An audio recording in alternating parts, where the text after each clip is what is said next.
Thank you for coming. We're about 38 days out from, I think, the most important election in this country's history. So let me cut right to the chase. And it's early morning, and I do need that black cup of coffee. I want to thank the Schaumburg Business Association for having me here and having my opponent, Ms. Duckworth, here. I want to thank you as well for inviting us to debate. I would have enjoyed that debate. It would have been good for you to hear Tammy Duckworth and Joe Walsh debate, and I'm sad that that didn't come off. There have been about 11 to 12 groups in this district and around this district that have invited Ms. Duckworth and I to debate, and she said no to each and every one of them. And I'll tell you what, that's not right. Especially in an election like this, where this country right now is shaky. This country is broke. This country is in debt. The next time a politician tells you the unemployment rate is 8.1%, turn around and walk away. The real unemployment rate in this country is close to 19%. This is a good, great country that's not working right now. Any candidate running for office this year, Republican or Democrat, should never turn down a debate invitation. I went to Washington 2.5 years ago, and I said this when I ran. There is no group of people in this country that has a target on their back like small businessmen and women. Plain and simple. The group of people that make this country go, the group of people that make America thrive, is the small businessmen and women. And for the last 3 or 4 years, your government, our government, has been killing these folks. I think it was about a year ago, the President called a joint session of Congress, which is where he pulls the Senate and the House together to give us, and I think he wanted to give us his 4th or 5th jobs plan. And you all know, many of you know, I said, no, I'm not going to sit in front of the President again and listen to his 4th or 5th jobs plan. I'm going to come home, and I'm going to have a town hall with about 120 small businessmen and women, and I'm going to ask them directly, you tell me how we get jobs created in this country. I'm sick of Republicans and Democrats in Washington who think they have the answers. And so I came home. I didn't go to the President's joint session of Congress. That was last August. And I listened to about 110 small businessmen and women. And they all told me 3 things. And we put these 3 things in a letter to the President, sent it to the President last year. They said, give me permanent tax relief. They said, get rid of all these regulations that are making it impossible for me to do business. And they said, 3, please, Washington, do something about all this debt. Please do something about all this debt. I don't know what Ms. Duckworth said, but I hear her and a lot of Democrats say, we want to tax these millionaires and billionaires. I don't know what that means. I don't know who they are. But small businessmen and women are smart. They know if you want to tax your way out of this debt, and this country is broke, if you want to tax your way out of this debt, you're not just going to tax the millionaires and billionaires. There's not enough money there. We're all going to be taxed. The biggest problem we got in this country right now is we don't listen to the people that make this country go. And if I have to vote for or listen to another 6-month or year tax extension of something or other, I'm going to scream. You want permanent tax relief. You want government out of your way, but you want some permanent rules of the road. When I got elected, and then I'll close, I'm almost done, I'm on the small business committee. And I went up to my small business chairman and I said, this is what I said when I ran. There's a group of people in this country with a target on their back.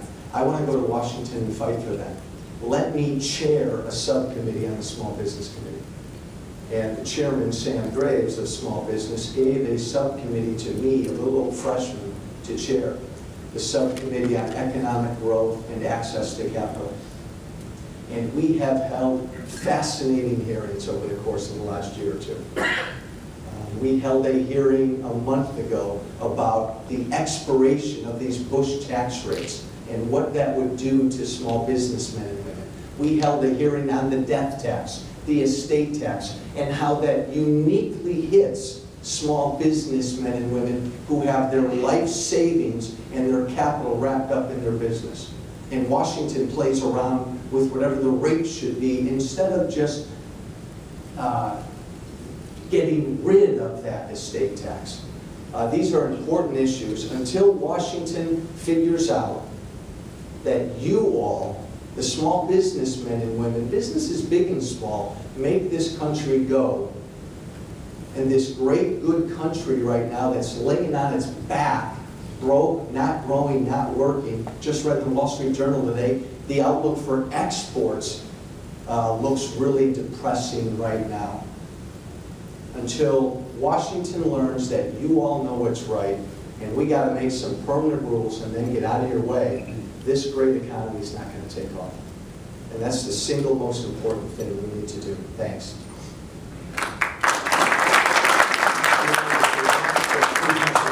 It's so hard for me to sit, but I'll sit.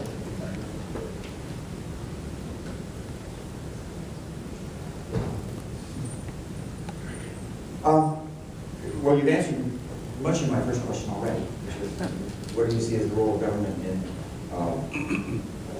helping to improve the economy? But one of the things that you said was that you cannot tax your way out of troubles. Can you cut your way out of troubles? Yes, you have to. It's so fascinating being a member of Congress right now because as a nation, we've been asleep for so long. Let me just give you one example. When we say that we're $16 trillion in debt, you all look at me like I'm from another planet, right? Because what does $16 trillion mean? We don't really get that. And by the way, that's not really the exact truth. 10,000 Americans retire every day. Let's just pick one thing. 10,000 Americans retire every day. And here's something that's pretty cool. We're not dying when we're 62 or 3. We're living till we're 92 or 3 or 4. These healthcare costs for our aging population is the biggest, fastest growing part of the federal budget. Nothing comes close. Don't know about you, but I wrote in this morning learning that at least 2 more of our American boys have died in Afghanistan. Outrageous. I've publicly said for 1.5 years, come home now. Get out of that country, come home now. Good thing, smart thing to do. You'll save American treasure. You'll also save $110 billion a year. That's what we're spending in Afghanistan. An important thing to do, but in the grand scheme of things, financially, that pales in comparison to the fact that we have a wonderfully aging population that's only going to get larger, and until this country figures out how to deal with that cost, we're sunk.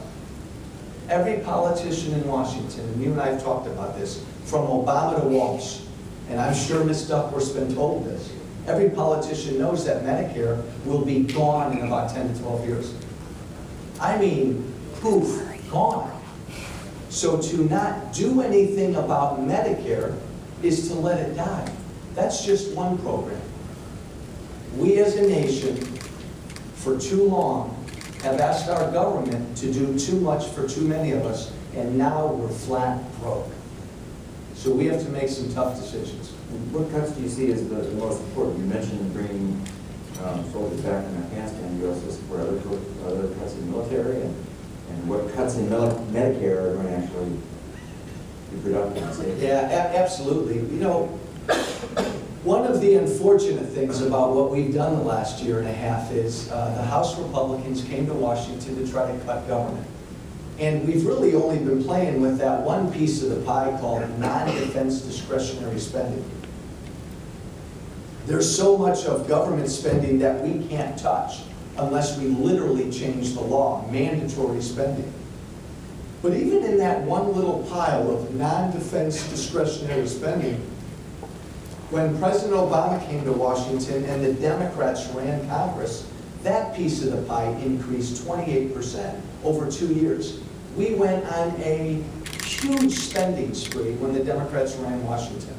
So I have voted for bills and I have voted for budgets to take that one piece of the pie back to 2008 levels. That's a great place to start. I mean, I could be up here all morning talking about things we need to cut. Come home from Afghanistan, there are entire departments of our federal government that I'd get rid of, if we could.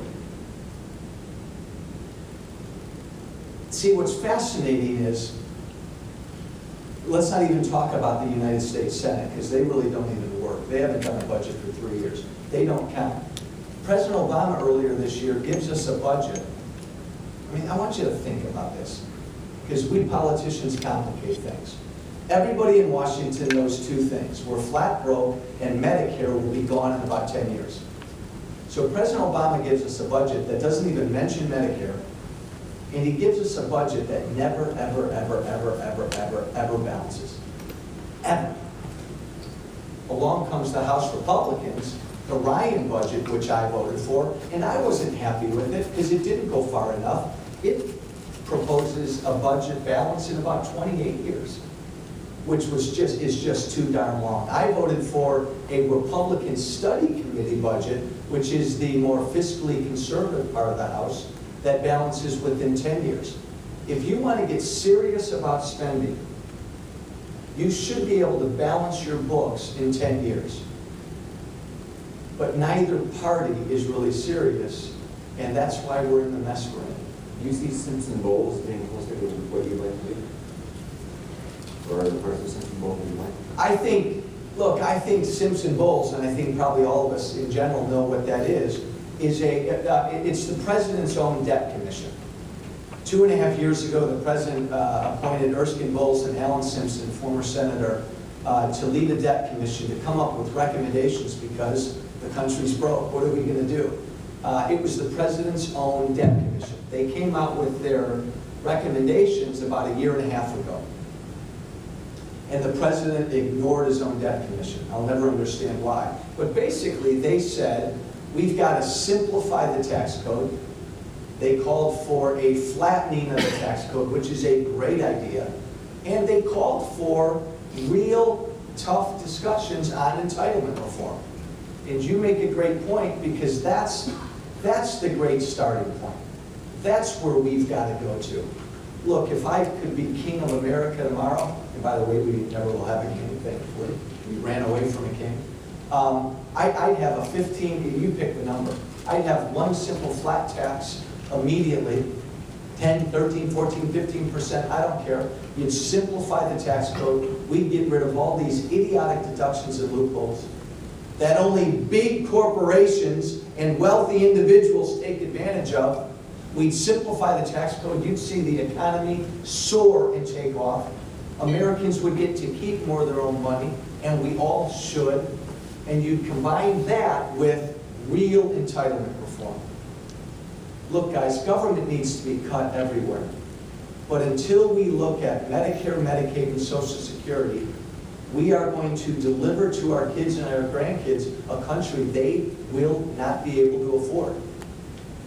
And so that was sort of the starting point for Simpson and Bowles. And I still think it's a great place to bring Republicans and Democrats together. Okay. Along those lines, you mentioned Medicare and the challenge that it has, and also sort of laps over into health care. What is your approach to the Affordable Care Act, and what do you realistically think can happen regardless of who's elected?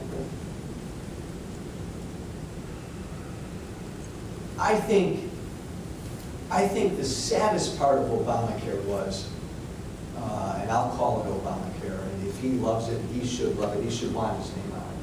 The saddest part of Obamacare was it was passed with only Democratic support. All big, great pieces of transformative legislation in this country's history have Republican and Democratic support. But Nancy Pelosi, President Obama, and the Democrats rushed this thing through with only Democratic support, and we've learned something about it every week since it's passed. The beautiful part about Obamacare is it's all right in front of us. For the last 1.5 years, we literally have learned terrible things about it.